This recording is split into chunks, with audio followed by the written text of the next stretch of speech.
그때 제자들이 예수께 나와 이르되 천국에서는 누가 크니이까? 예수께서 한 어린아이를 불러 그들 가운데 세우시고 진실로 너희에게 이르노니 너희가 돌이켜 어린아이들과 같이 되지 아니하면 결단코 천국에 들어가지 못하리라. 그러므로 누구든지 이 어린아이와 같이 자기를 낮추는 사람이 천국에서 큰 자니라. 또 누구든지 내 이름으로 이런 어린아이 하나를 영접하면 곧 나를 영접함이니 누구든지 나를 믿는 이 작은 자 중 하나를 실족하게 하면 차라리 연자 맷돌이 그 목에 달려서 깊은 바다에 빠뜨려지는 것이 나으니라. 실족하게 하는 일들이 있음으로 말미암아 세상에 화가 있도다. 실족하게 하는 일이 없을 수는 없으나 실족하게 하는 그 사람에게는 화가 있도다. 만일 내 손이나 내 발이 너를 범죄하게 하거든 찍어 내버리라. 장애인이나 다리 저는 자로 영생에 들어가는 것이 두 손과 두 발을 가지고 영원한 불에 던져지는 것보다 나으니라. 만일 내 눈이 너를 범죄하게 하거든 빼어내버리라. 한 눈으로 영생에 들어가는 것이 두 눈을 가지고 지옥불에 던져지는 것보다 나으니라. 삼가 이 작은 자 중에 하나도 업신여기지 말라.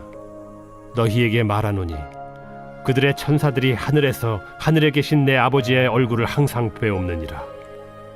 너희 생각에는 어떠하냐? 만일 어떤 사람이 양 100마리가 있는데 그 중에 하나가 길을 잃었으면 그 99마리를 산에 두고 가서 길 잃은 양을 찾지 않겠느냐? 진실로 너희에게 이르노니 만일 찾으면 길을 잃지 아니한 99마리보다 이것을 더 기뻐하리라. 이와 같이 이 작은 자 중에 하나라도 잃는 것은 하늘에 계신 너희 아버지의 뜻이 아니니라. 오늘은 제자 공동체로 산다는 것이란 제목으로 하나님의 말씀을 증거하겠습니다. 마태복음 18장에서 예수님께서는 제자 공동체의 특징을 말씀하십니다. 특별히 겸손과 섬김, 배려와 용서에 관해서 말씀하시죠. 왜냐하면 이것이 제자들에게 필요한 것이기 때문입니다.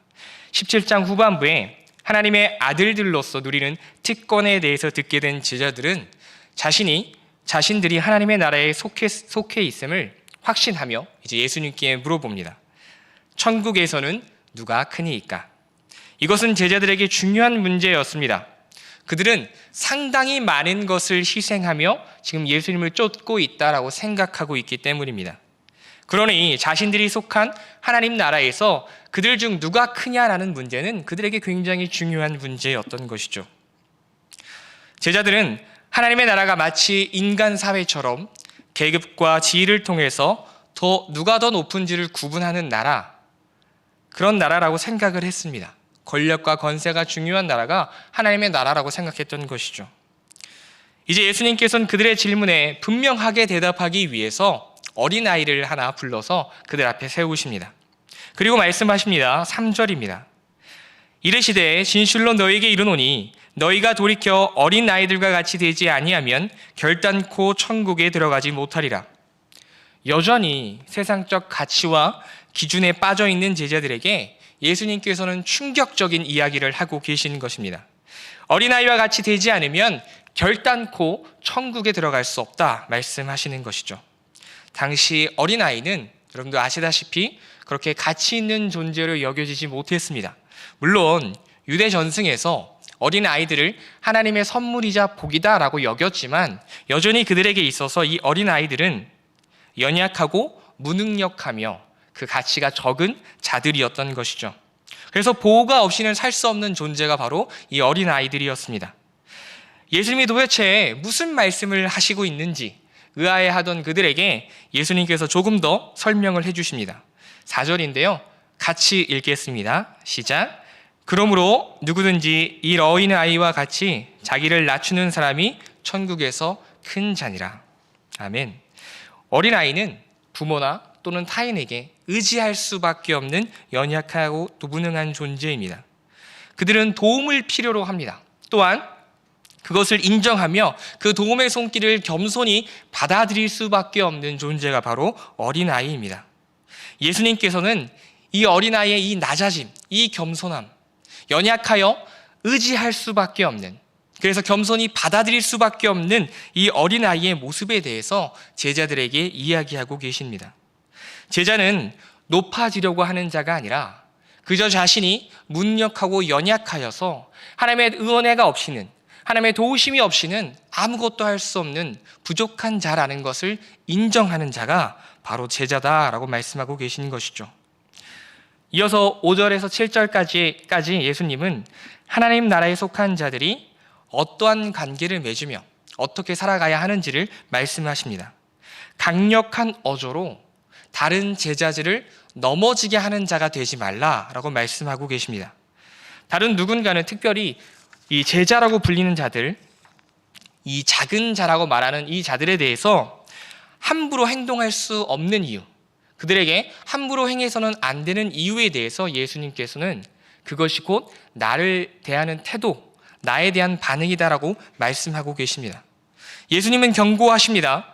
동료 제자들을 넘어지게 하는 자에게 내려질 형벌이 너무나 가혹한 것이기에 만약 그런 범죄를 저지르기 전에는 차라리 연자뱃돌에 매달려서 바다에 빠져 죽는 것이 나을 정도로 그것의 무거움을, 그 형벌의 무거움을 이야기하고 계십니다. 누군가를 실족하게 하는 것, 누군가를 돌에 걸려 넘어지게 하는 이유를, 그 이유가 어떤 것인지를 불문하고 예수님께서는 그것이 심각한 범죄이며 이유를 불문하고 그 책임을 묻겠다라고 말씀하고 계십니다. 또한 이러한 태도는 스스로에게도 해당됩니다. 8절에서 9절인데요. 만일 내 손이나 내 발이 너를 범죄하게 하거든 찍어내버리라. 장애인이나 자리 더는 자로 영성에 들어가는 것이 두 손과 두 발을 가지고 영원한 불에 던져지는 것보다 나으니라. 만일 내 눈이 너를 범죄하게 하거든 빼어내버리라. 한 눈으로 영생에 들어가는 것이 두 눈을 가지고 지옥불에 던져지는 것보다 나으니라. 예수님은 죄를 범하게 하는 유혹이 어떤 대가를 지불하더라도 그 유혹을 떨쳐내야만 한다라고 말씀하십니다. 왜 이렇게 예수님께서는 강하게 말씀하실까요? 그것은 너무나 당연하게도 한 영혼이 예수님께 너무나 소중하기 때문입니다. 예수님은 각 개인을 향한 하나님의 사랑과 관심에 대해서 이 천사들을 통해 표현해주고 계신데요. 10절을 보면 개인의 소식을 가진 천사들이 하나님을 날마다 배우고 있다라고 말씀하고 있습니다. 하나님의 관심이 각 개인을 향해서 여전히 오늘도 향하고 있다라는 것을 말씀하고 계시는 것입니다. 이것은 또한 예수님의 공생애를 통해서도 잘 드러납니다.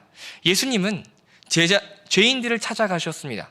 세리를 부르셨고 죄인의 집에 들어가셨으며 부정한 자들의 손길도 외면하지 않으셨습니다.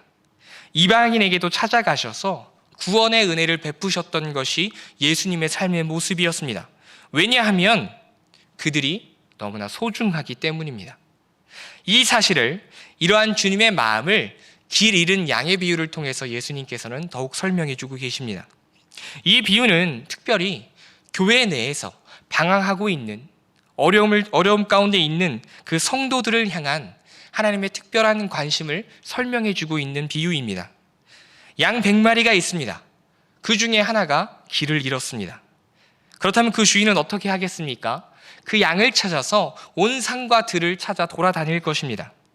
왜 그렇습니까? 그 잃어버린 양이 너무나 소중하기 때문입니다. 혹시 그 남겨진 99마리의 양을 걱정하는 분이 계시다라고 한다면 걱정하지 않으셔도 될 것 같습니다.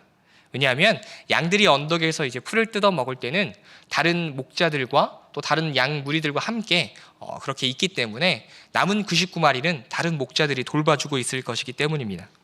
그래서 이 목자는 그 잃은 양을 찾아서 달려갈 수 있었습니다. 자, 이제 잃어버린 양을 찾아 돌아온 주인은 크게 기뻐합니다. 과거 에스겔 선지자는 이러한 하나님의 마음을 이렇게 표현했습니다. 에스겔 34장 11절에서 12절 말씀인데요. 주 여호와께서 이같이 말씀하셨느니라.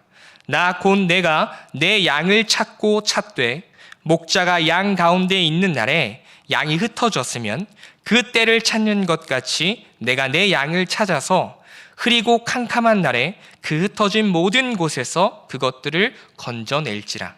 아멘. 신앙의 어둡고 캄캄한 날을 지내고 있는, 그리고 방황하고 있는 자들을 하나님께서는 건져내시겠다, 말씀하셨던 것입니다. 14절은 이렇게 영혼을 향한 하나님의 관심과 사랑이 어떠한지를 분명하게 우리들에게 설명해 주고 있습니다. 14절 말씀을 같이 읽겠습니다. 시작. 이와 같이 이 작은 자 중에 하나라도 있는 것은 하늘에 계신 너희 아버지의 뜻이 아니니라. 아멘. 예수님께서 이 마태복음 18장을 통해 제자 공동체에 속한 자들이 어떤 자들이며 또한 어떤 관계를 맺으며 살아가야 하는지를 우리들에게 설명해 주고 계시는 것입니다. 제자는 어린아이와 같이 자신의 연약함과 무능력함을 인정하며 온전히 하나님을 의지하는 자들, 그래서 하나님 없이는 살 수 없다라고 고백하는 자들이 바로 제자들인 것입니다. 그렇기에 마태는 이 제자들을 작은 자라고 표현합니다. 하나님 없이는 살아갈 수 없는 존재, 하나님만을 의지하는 존재, 그 작은 자가 바로 제자라는 것이죠. 그런 정체성을 기억하는 자들, 제자로서 살고자 하는 자들이 기억해야 하는, 행해야 되는 관계의 모습은 이렇습니다. 그들은 기억해야 합니다. 다른 제자, 다른 작은 자들을 대하는 태도가 예수님을 대하는 태도라는 것을 분명하게 기억해야 합니다. 서로가 서로를 섬기며 서로의 연약한 것을 채워주며 서로를 도와주고 이끌어주는 것이 이 제자 공동체, 작은 자들이 살아가야 하는 삶의 모습이기 때문입니다. 하나님께서 그 한 영혼을 향해 가졌던 그 관심을 가지고 캄캄하고 어두운 상황, 방황하고 두려운 상황 가운데 있는 그들을 서로 지켜주며 서로 이끌어가는 것이 제자 공동체가 서로 관계 맺는 모습이기 때문입니다.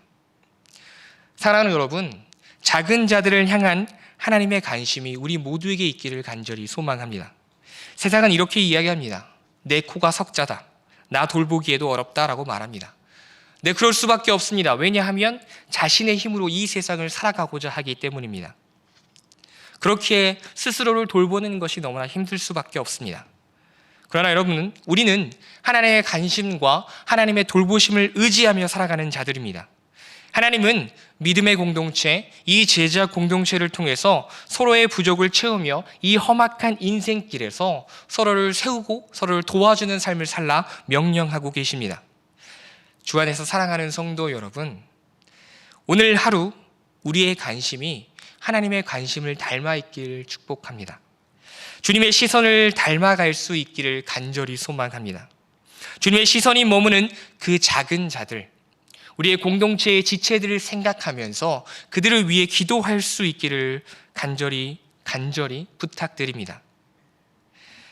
우리의 교우들과 가족들, 교회의 지체들, 특별히 연약한 상태 가운데 신앙의 어두운 날을 건너가고 있는 그들을 위해서 우리는 관심을 가지고 기도해야 할 것입니다. 육신의 고통과 영적인 신음 가운데 있는 이 믿음의 가족들을 위해 우리는 기도해야 할 것입니다. 그런 가운데 우리의 문제는 염려하지 마시길 바랍니다. 예수님께서 말씀하셨습니다. 누구든지 이런 어린아이 하나를 영접하면 곧 나를 영접함이니 이와 같이 이 작은 자 중에 하나라도 있는 것은 하늘에 계신 너희 아버지의 뜻이 아니니라 라고 말씀하셨습니다. 주님께서 우리의 모든 것에 대해서 갚아주실 것입니다.